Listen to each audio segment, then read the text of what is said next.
The experts at Preston Myre Real Estate have some great tips for us today.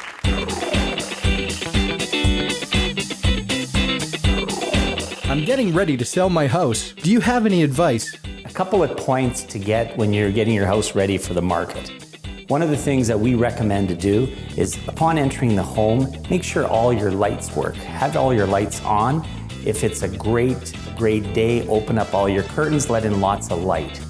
One thing too that we should be making sure that the owners professionally clean their carpets. Because when you're walking in there, the last thing you want to smell is dirty carpet. So have that professionally done.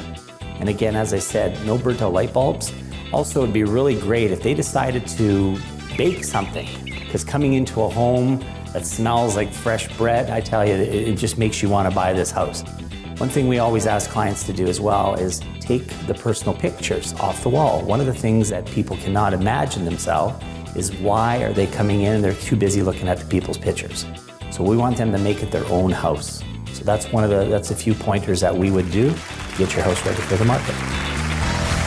Thanks for watching The Marc and Mandy Show. Like our video by clicking below and subscribe to our YouTube channel.